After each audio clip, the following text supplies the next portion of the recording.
9ই August 2025 Rakhi Purnima. ঠাকুর ঘরে ঠাকুর পুজো দিতে বসেছি আর নিয়ে এসেছিলাম ফুলের রাখিগুলো। একটু ঠাকুরের পায়ে ছুঁয়ে নিয়ে গেলাম। আর ভাইও চলে এসেছিল সকাল সকাল, স্নান করে এখানে বসেছে রাখি পরবে। প্রত্যেক বছর সুযোগ না হলেও চেষ্টা করি অন্তত এই দিনটা আমরা এক জায়গায় হওয়ার।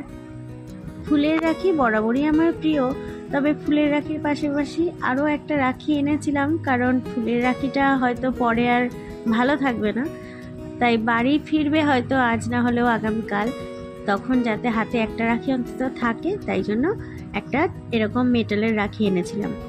ছোটোবেলায় এই রাখি পূর্ণিমার দিন কত রকমের ঝামেলার গল্প আছে। আমার রাখি ওর পছন্দ হয় না, ওর রাখি আমার পছন্দ হয় না, নানান কাহিনী। আর তখন রাখি নিয়ে এসে বাবা দিত, তাই বাবা দুজনের জন্যই সমান রাখি নিয়ে আসতো। ঠাকুর পুজোর সন্দেশ দিয়ে আগে ওর মুখ মিষ্টি করালাম, এরপর দিলাম মিষ্টি।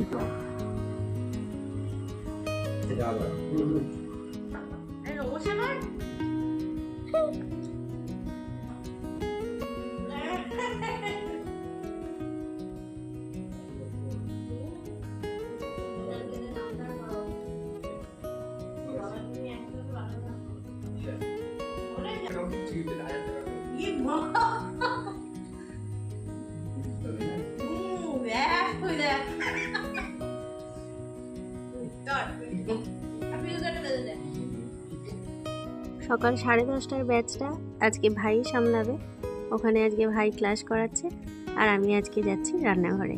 চলুন তাহলে আজকের ভিডিওটা এই পর্যন্তই থাক, দেখা হবে আবার পরবর্তী ভিডিওতে।